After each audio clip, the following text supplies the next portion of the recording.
Hello! Welcome back to my channel. ఫస్ట్‌గా sorry అండి. కొంచెం బ్రేక్ వచ్చింది వీడియోస్ చేయడానికి. బట్ కంటిన్యూయస్‌గా చేయడానికి ట్రై చేస్తాను.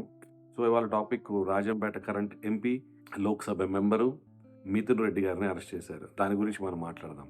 సో, ఆయన టార్గెట్ చేశారా? నిజంగానే స్కామ్‌లు ఆయన చేశారా? అనేది డిస్కస్ చేద్దాం మనం ఇవాళ టాపిక్‌లో. సో, ఆయన బ్యాక్‌గ్రౌండ్ ఏంటి అనేది ఫ్యూ సెకండ్స్‌లో మాట్లాడుకుందాం. సో, మిథున్ రెడ్డి గారు 98లో చెన్నైలో ఇంజినీరింగ్ కంప్లీట్ చేశారు. Mechanical engineering. అండ్ దాని తర్వాత స్కిల్లర్ యూనివర్సిటీ లండన్‌లో ఎంబీఏ చేశారు 2 ఇయర్స్.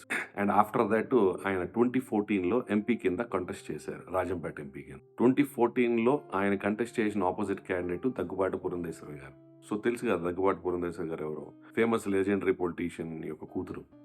ఆమెను ప్రతి పార్టీ అటు ఇటు తిప్పుతా ఉంటారు. ఒకసారి రాజంపేటకెళ్ళంటారు, ఒకసారి బాపట్లకెళ్ళంటారు, ఒకసారి వైజాగ్‌కెళ్ళంటారు, ఒకసారి అటు ఇటు ఎళ్ళంటారు. ఇప్పుడు రాజమండ్రి.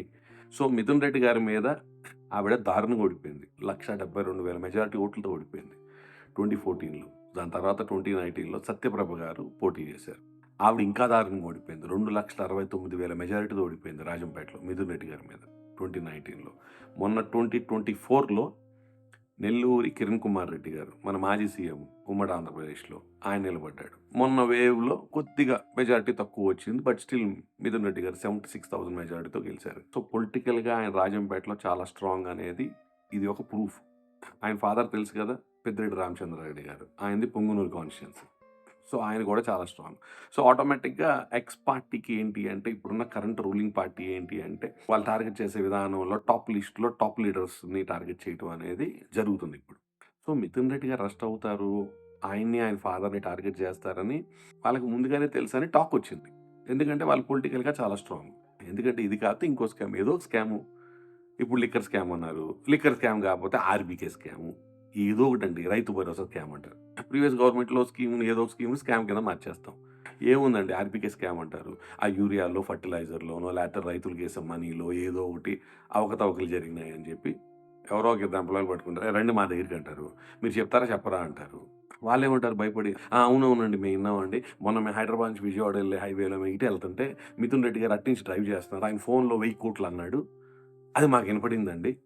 సో, ఆ 1000,00,00,000 ఆర్‌బీకే స్కామ్‌కి సంబంధించిందిది. అంతే. అలా ఈజీగా ఏదో ఒక స్కామ్‌లో ఇరికిచ్చి అరెస్ట్ చేస్తారని జనాలంటున్నారు. పబ్లిక్ అంటే నేను మీకు చెప్తున్నా. సో, ఆర్‌బీకే స్కామ్ అనంగానే మళ్ళీ దానికి మీకు తెలుసు కదా! సపోర్టింగ్ ఛానెల్స్, మీడియా ఛానెల్స్ ఏయో ఒకటి ఉంటాయి కదా! వాళ్ళ మీడియా ఛానెల్స్. అయి వచ్చేసి ఇన్వెస్టిగేషన్‌కి స్పెషల్ టీము పిలిచింది ఇన్వెస్టిగేషన్‌కి. ఆ స్పెషల్ టీమ్ పిలవంగానే ఒక 200 క్వెషన్స్ అడిగాము. ఆ 200 క్వెషన్స్‌లో కొన్నాటికి కూడా ఆన్సర్ చెప్పలేదంట. అక్కడ స్కామే లేదని జనాలు అనుకుంటున్నారు. సంబంధం లేని క్వెషన్‌లు 200 ఏంటి, 300 ఏంటి, 400 ఏంటి, సంబంధం లేని క్వెషన్‌లు ఎన్ని అడిగితే ఏముంది? అక్కడ జరగనప్పుడు అక్కడ ఆన్సర్ ఎక్కడి నుంచి వచ్చిద్ది? అదిగో నువ్వు ఆన్సర్ చెప్పలేదు క్యాచ్ అంటారు. ఆ మీడియా ఛానెళ్ళన్నీ ఆళ్ళు ఆన్సర్ చెప్పలేకపోయారంట అని చెప్పి దాన్ని డెకరేట్ చేస్తారు. ఇదేగా జరిగేది. ఇప్పుడు వరకు దాదాపు 20 మంది పొలిటీషియన్స్ దాకా అరెస్ట్ చేశారు. మొన్న చెవిరెడ్డి భాస్కర్ రెడ్డి గారిని అరెస్ట్ చేశారు. ఆయనకసల ఆయనకసల ఆ లిక్కర్ ఊసే తెలీదు. ఆయన లోనేశారు. ఇప్పుడు మిథున్ రెడ్డి గారు. నాకొకటి తెలియక అడుగుతున్నాను. ఇప్పుడు ఈ అరెస్ట్‌లు చేయటం వల్ల ఈ వైఎస్ఆర్‌పీ లీడర్‌లంతా 2 కాళ్ళ మధ్యలో చేతులు పెట్టుకొని గజ్జ గజ్జ గజ్జ గజ్జ వణికిపోతారా ఏంటి? ఎందుకంటే అరెస్ట్ చేస్తే ఏంటి ఆళ్ళకి ఇంకా కసి పెరిగిపోయిద్ది. కాన్ఫిడెన్స్ పెరిగిపోయిద్ది ఆళ్ళకి. ఇంకా అసలు మేము ఎలా స్ట్రాంగ్‌గా ఉండాలనేది ఇంకా ఆలోచిస్తారు. పబ్లికా సో, పబ్లిక్‌లో ఇమేజ్ డ్యామేజ్ చేయడమా పబ్లిక్ నమ్మరు. ఇయన్నీ కావాలని చేస్తున్నారని పబ్లిక్‌కి తెలుసు. మరి దేనికి ఈ అరెస్ట్‌లని? అంటే మన వాడుక భాషలో అదేదో అంటారు కదా! జిలానందం అంటారు. ఆ జిలానందం కోసమా ఈ అరెస్ట్‌లని అని పబ్లిక్ అడుగుతున్నారు. నేను మీకు చెప్తున్నా. కానీ ఒక మంచి కొత్త విధానానికి నాంది పలికారు. ఇప్పుడున్న రూలింగ్ పార్టీ. ఎందుకంటే ఇంక వాళ్ళకెలా ఉంటుంది? నెక్స్ట్ టైమ్ మేము కూడా ఇదే లెవెల్‌లో గట్టిగా మేము కూడా టార్గెట్ చేయాలన్నట్టు ఉంటుంది. ఎక్కడ ఎవరు తగ్గరు. కాన్ఫిడెన్స్ పెరిగిద్ది, కసి పెరిగిద్ది తప్పితే ఎవరికేం తగ్గడు. సో, ఒక కొత్త వెండెటా పాలిటిక్స్, రివెంజ్ పాలిటిక్స్ అనే దానికి ఒక మంచి నాంది పలికారు. ఇప్పుడు రూలింగ్ పార్టీ టార్గెట్ చూస్తుంటే ఒక 100 మందిని లోనేసేద్దాం అన్నట్టు ఉంది. అసలు ఈ కాన్సంట్రేషన్ అంతా మేనిఫెస్టో మీదో, ఇచ్చిన హామీల మీదో, లేకపోతే పబ్లిక్‌కి ఉన్న సమస్యల మీదో కాన్సంట్రేట్ చేస్తే, ఈ పార్టీకి సగం మేనిఫెస్టో, హామీలు పబ్లిక్‌కి ఉపయోగం కూడా అయ్యేది.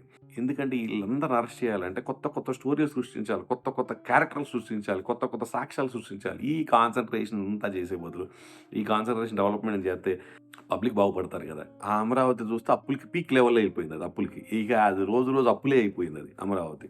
అది కాకుండా మళ్ళీ ఎక్స్‌ట్రా ఇంకో ఏదో 35,000 ఎకరాలని అయన్నీ అని అంటున్నారు. అదెటెళ్తుందో ఎవడికి తెలవదు. క కానీ ఒక్కటి మాత్రం చెప్తానండి. ఏ మాటకి ఆ మాట ఓడిపోయినా, గెలిసినా అని జగన్మోహన్ రెడ్డి గారు మేనిఫెస్టో అనౌన్స్ చేసిన రెండో నెలకి, సెకండ్ మంత్‌కి అన్నీ స్టార్ట్ చేశారు అన్ని పథకాలు. సో, ఇప్పుడు గవర్నమెంట్‌కి ఒక టైం లేదు. వాళ్ళు చేస్తారు కంగారు పడమాకండి. వాళ్ళు చేస్తారు. సంవత్సరానికి ఒకటి చేస్తారు. ఆగండి అసలు ఓపిక పట్టండి. చేస్తారు వాళ్ళు కూడా. తల్లికి వందనం సంవత్సరం తర్వాత ఇచ్చారా లేదా?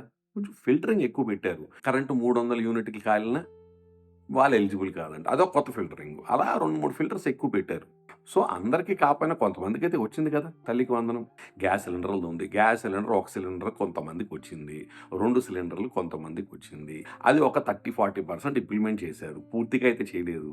అది అందరికీ తెలుసు. ఇంకోటి ఫ్రీ బస్ అన్నారు. అది ఆగస్ట్‌లో చెప్తారంట. అది కూడా జిల్లా వరకే అని ఏదో అన్నారు. అది కూడా. అది మనకు తెలవదు. వెయిట్ చేద్దాం.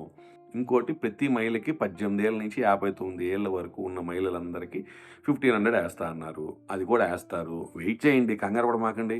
ఇంకోటి నిరుద్యోగ భృతి ఇస్తా అన్నారు. 3000 అది కూడా ఇస్తారండి. వెయిట్ చేయండి. ఇదేమన్నా జగన్మోహన్ రెడ్డి గారా? వెంటనే అన్నీ చేసేయడానికి రెండో నెలలో ఆయనలాగా కమిటెడ్‌గా. ఇంకోటి 25 హామీలిచ్చారు. ఈ సూపర్ సిక్స్ కాకుండా 25 హామీలిచ్చారు. ఆ 25లో ఒక్కటి చేశారు. వికలాంగుల పెన్షన్ కొంచెం ఇంక్రీజ్ చేశారు. అదొకటి జరిగింది. ఈ సూపర్ సిక్స్‌లో 1, 2 స్టార్ట్ చేశారు. స్టార్ట్ అయితే చేశారు కదా! ఏదో కొద్దో గొప్పో స్టార్ట్ అయితే చేశారు కదా! 2029 ఎలక్షన్‌లకి ఒక 6 నెలలు ముందు మొత్తం అన్నీ చేసేస్తారు. ఇది మాత్రం గ్యారంటీ. ఎందుకంటే అది ఓట్లు పడే టైం. ఈ మధ్యలో 4 ఏళ్ళు చేస్తారా లేదా అనేది నన్ను అడగమాకండి. నాది తెలవదు. దీంట్లో నన్ను ఇన్వాల్వ్ చేయమాకండి. పబ్లిక్‌ని ఒక రిక్వెస్ట్ చేస్తున్నాను. మిథున్ రెడ్డి గారు అరెస్ట్ అయిపోయారని చెప్పి డైవర్ట్ అయిపోయి, ఇప్పుడున్న కరెంట్ గవర్నమెంట్ ఇచ్చిన హామీలు 25 హామీలు ప్లస్ ఈ 6 సూపర్ సిక్స్ మొత్తం 31 హామీలు అడగటం మాత్రం మర్చిపోమాకండి. అడగటం అంటే తెలుసు కదా ఎలా అడగాలో? ఫేస్‌బుక్, ఇన్‌స్టా రీల్స్ క్రియేట్ చేసి కొడతా ఉండండి రీల్స్ ప్రతి మినిటు. ఎందుకంటే ఈ ఏఐ యుగంలో మనకి వాళ్ళ మాటిచ్చారు. చెయ్యాలి any government. So, Mithun Reddy గారు కడిగిన ముత్యంలాగా బయటికొస్తారని కోరుకుంటూ ఇప్పుడున్న గవర్నమెంట్ ఈ రివెంజ్ పాలిటిక్స్ ఆపి, పబ్లిక్ వైపు దృష్టి పెట్టి, పబ్లిక్ ఉన్న సమస్యలు సాల్వ్ చేస్తారని కోరుకుందాం. అంటిల్ దెన్ మన నెక్స్ట్ వీడియోలో కలుద్దాం. Bye bye.